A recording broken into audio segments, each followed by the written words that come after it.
What are you still doing here, old man? I'm gonna fuck you up.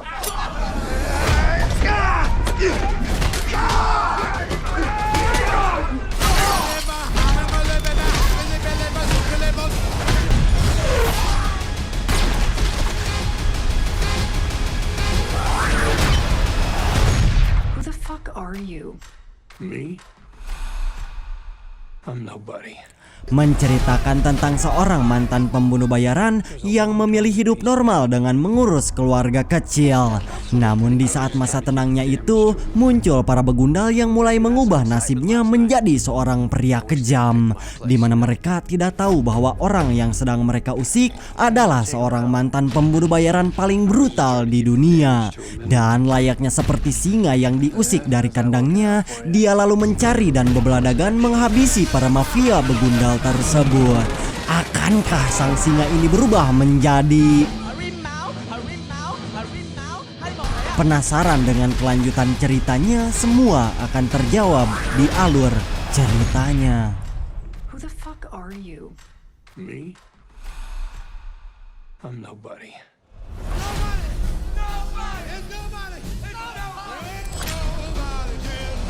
Cerita akan berfokus kepada seorang pria bernama Hutch, di mana dia adalah sosok ayah sekaligus kepala keluarga yang sehari-hari bekerja di perusahaan bengkel milik ayah mertuanya, dan Hutch bekerja di bagian administrasi dengan penuh kebosanan, hanya menjalankan aktivitas dengan menatap komputer dan membantu pekerjaan sang istri. Hingga pada suatu malam, tiba-tiba saja datang dua orang perampok di saat Hutch sedang begadang nonton Persija melawan Persikabo.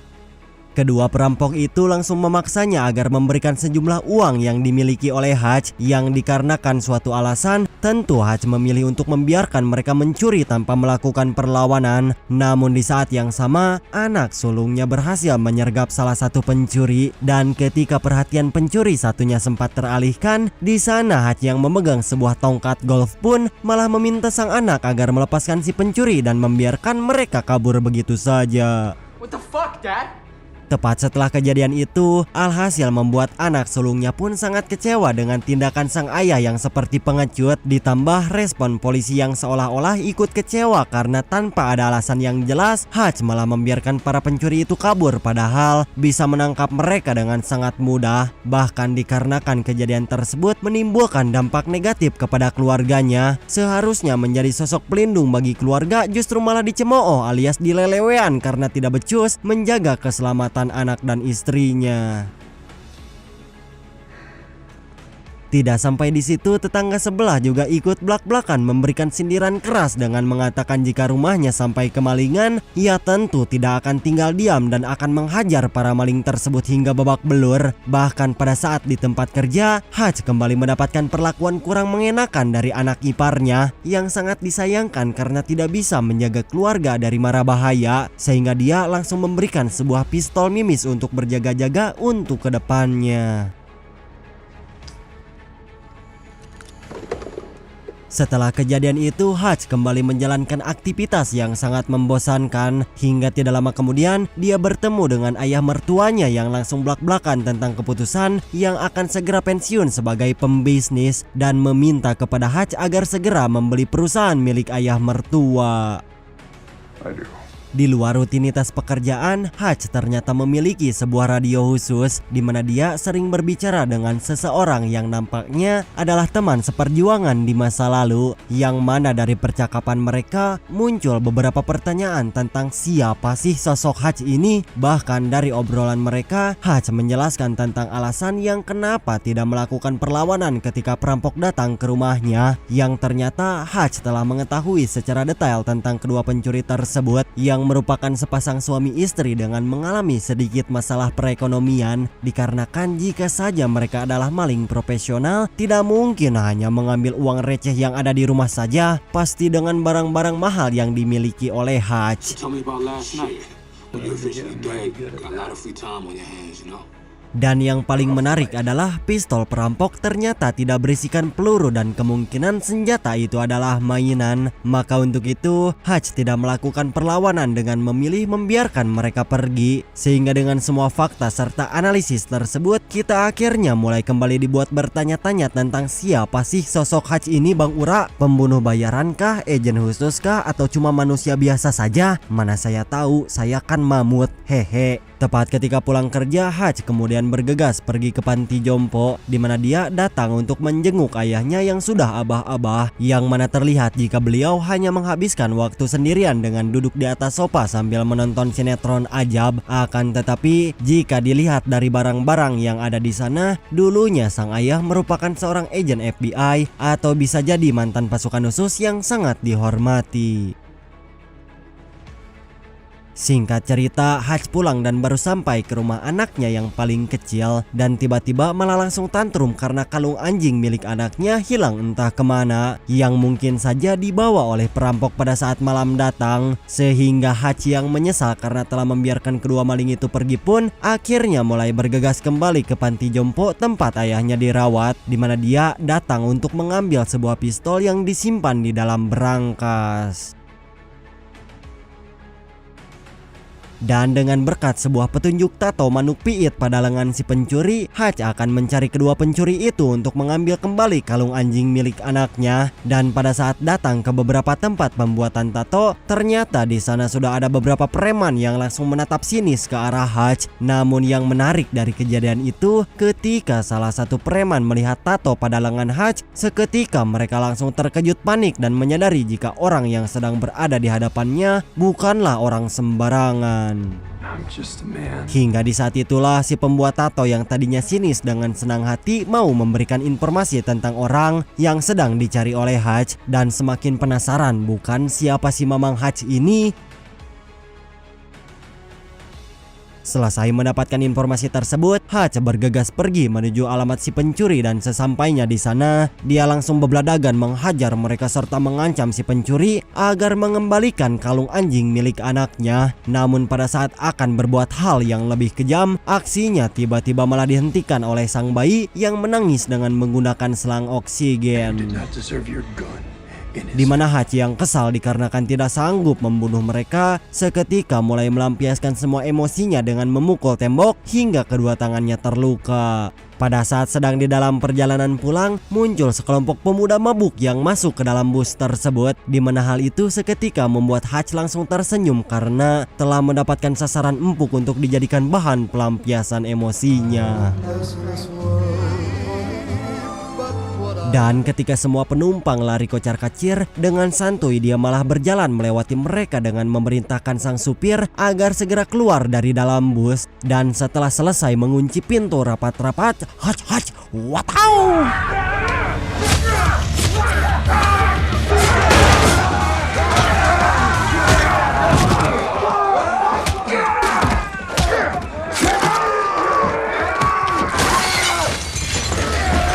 Mereka semua langsung dihajar meski orang yang dilawannya memiliki badan besar serta berjumlah 5 orang. Dan dari perkelahian tersebut, kemungkinan di masa lalu Hutch merupakan pembunuh bayaran atau mantan pasukan khusus.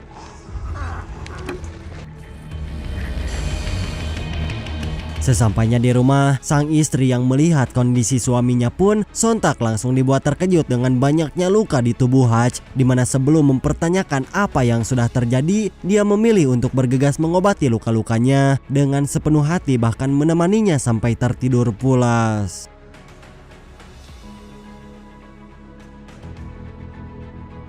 Sementara waktu kita lupakan mereka dan berpindah kepada sekelompok mafia Rusia yang dipimpin oleh seorang pria bernama Yulian yang terlihat sedang asik karaokean bersama perempuan papan atas di sebuah klub hiburan malam. Dan selain menjadi pemimpin mafia, Yulian juga memiliki usaha sampingan, yaitu penyimpanan uang, yang mana rekan-rekan sesama mafianya mempercayakan semua uang mereka di tempat penyimpanan tersebut. Yang di saat sedang berkumpul bersama teman-teman mafia, Yulian tiba-tiba langsung bebladagan menghajar salah satu teman bisnisnya dikarenakan sikap dari orang itu yang seolah-olah tidak percaya dengan jiwa kepemimpinannya. Другого оттенка кожи. Sehingga dari kejadian tersebut membuktikan bahwa Yulian merupakan sosok kejam dan berbahaya yang tidak segan akan membunuh siapapun jika ada orang yang berani merendahkannya. Hingga di sana para teman-teman bisnis yang melihat kekejaman si Mamang Yulian pun seketika membuat kepercayaan mereka semakin meningkat dan lebih berhati-hati ketika melontarkan pertanyaan.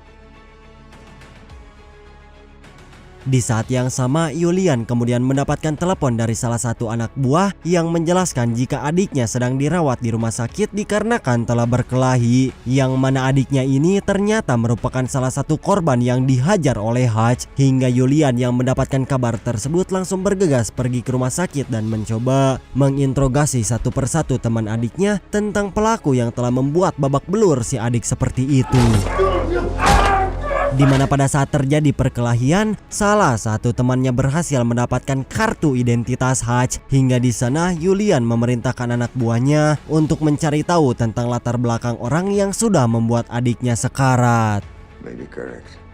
Di keesokan paginya, Hutch terlihat sudah pulih seperti sedia kala, dan tak lama kemudian dia mendapatkan panggilan dari teman lamanya yang berbicara dari sebuah radio, di mana dia memberitahu tentang kejadian semalam bahwa salah satu yang dihajar oleh Hutch merupakan anggota keluarga dari seorang mafia Rusia. Dan untuk itu dia meminta kepada Hutch agar mencari informasi tentang latar belakang Yulian yang kemungkinan akan mencarinya dalam kurun waktu yang sangat singkat. Sehingga Hutch mulai pergi ke sebuah tempat pangkas untuk bertemu dengan seorang pria botak yang memiliki banyak pengawal dan kemungkinan dia merupakan bos dari sebuah agensi yang dahulu sempat mempekerjakan Hutch. Di sisi lain kemudian film berpindah kepada Yulian, di mana dia sedang meminta kepada stafnya untuk mencari tahu tentang latar belakang Hutch, hingga si staf tersebut menyuruh salah satu anggota pemerintah untuk melacak alamat dan semua hal yang berkaitan dengan pekerjaan pria tersebut. Tepat setelah mendapatkan informasi itu, betapa terkejutnya mereka ketika mengetahui bahwa Hutch merupakan orang yang sangat berbahaya, yang mana mereka menemukan beberapa dokumen serta foto-foto yang memperlihatkan kebrutalan Hutch di masa lalu, sehingga si staf yang kena mental pun memutuskan untuk tidak ikut campur dan meninggalkan tempat pekerjaannya. The Ob Shack. Sementara itu, di saat Hutch dan keluarga sedang menyiapkan makan malam, ternyata diam-diam Yulian sudah mulai bergerak mengirim beberapa pasukan ke tempat di mana Hutch tinggal, sehingga Hutch yang menyadari hal tersebut meminta kepada anak dan istrinya untuk segera masuk ke ruangan basement, di mana mereka kaget saat mengetahui bahwa Hutch telah memodifikasi ruangan basement dengan teknologi yang cukup canggih. Di saat anak dan istrinya kebingungan, Hutch meminta kepada mereka agar tetap tenang dan yang paling penting jangan pernah memanggil pihak kepolisian, karena saat ini Yulian sudah mengepung dengan membawa puluhan pasukan, dan Hutch yang berjiwa brutal pun dengan tenang mulai membantai sebagian pasukan hanya dengan bermodalkan senjata seadanya, meskipun pada akhirnya dia harus tertangkap karena disetrum seperti nangkap belut. Namun pada saat akan dibawa menuju markas mafia, di sana Hutch telah berhasil melepaskan borgol, kemudian langsung menyemprotkan gas yang membuat mobil tersebut terguling hingga menyebabkan ketiga pasukan itu tewas secara mengenaskan. I get that used to be what they call an auditor. Tepat setelah kejadian itu, dia kemudian kembali menuju ke halaman rumah, di mana dengan santuy Hutch bergegas menjemput istri dan anaknya keluar dari ruangan basement. Hingga di sana mereka terkejut ketika melihat jasad yang bertebaran di mana-mana.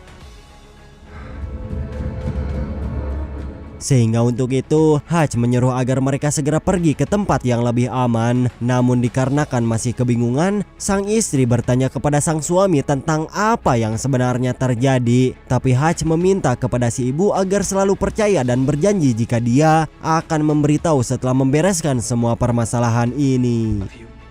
I need you to trust me. Tidak lama setelah meminta istri dan anaknya pergi, Hutch kemudian bergegas mengambil persediaan senjata dan emas batangan di ruangan rahasia yang merupakan sisa harta dari pekerjaan di masa lalu.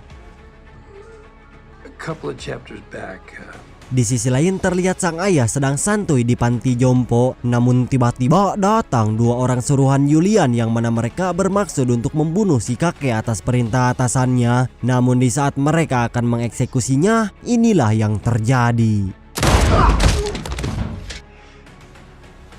Dimana meskipun sudah abah-abah dan bau tanah, si kakek ini dapat dengan mudah menghabisi mereka satu persatu.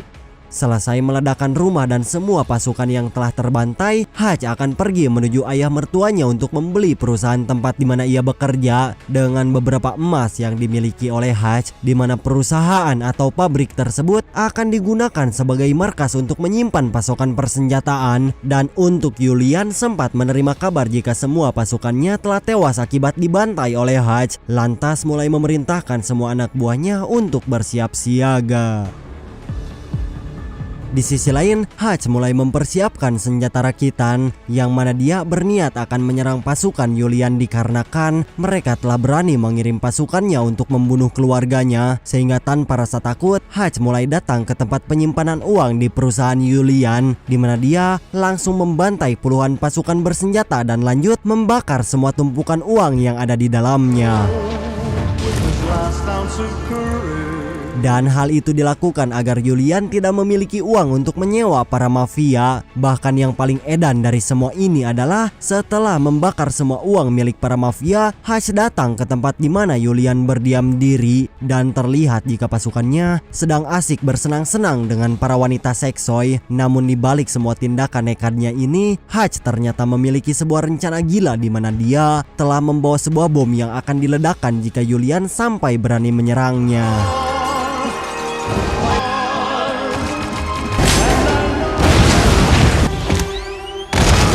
Maka dari itu, Hutch mengajak Julian berbicara empat mata dengan memintanya agar menyuruh semua anak buahnya keluar, di mana Hutch langsung belak-belakan memberitahu tujuannya, yaitu untuk menawarkan kesepakatan damai agar Julian dan para mafia lain tidak lagi mengejar dan menyerang keluarganya. everything you have. Bahkan di sana, Hutch mengatakan jika dia sudah membakar semua uang yang disimpan oleh Julian, di mana tindakan itu sebagai balasan karena telah menyerang keluarga Hutch. Dan jelas setelah Julian mendengar perkataan tersebut, sontak dia langsung tantrum seperti cacing kepanasan, karena saat ini Julian tidak bisa berbuat apa-apa dikarenakan Hutch yang mengancam akan meledakkan bom jika dirinya sampai berani bertindak macam-macam. What better time than right now? That's both done. Maybe. Tepat setelah Hutch keluar dari klub tersebut, Julian yang murka dan menolak damai pun kemudian memerintahkan semua anak buahnya untuk segera mengejar si Mamang Hutch yang mencoba untuk kabur dari tempat tersebut, sehingga terjadilah aksi kejar-kejaran dan tembak-tembakan di antara mereka.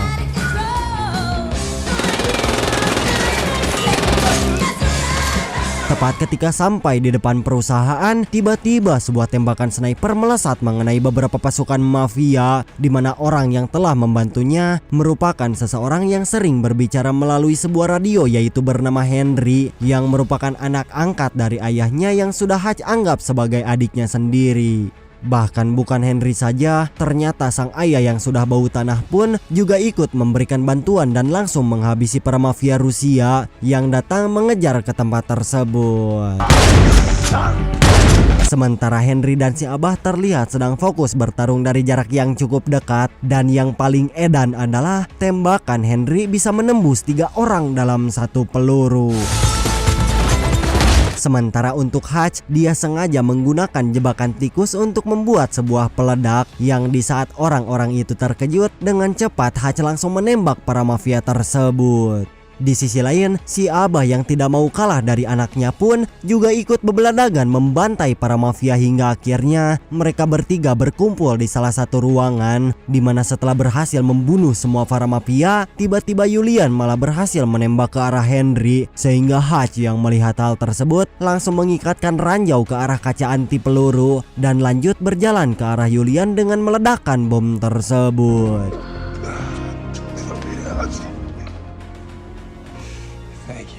Thank you.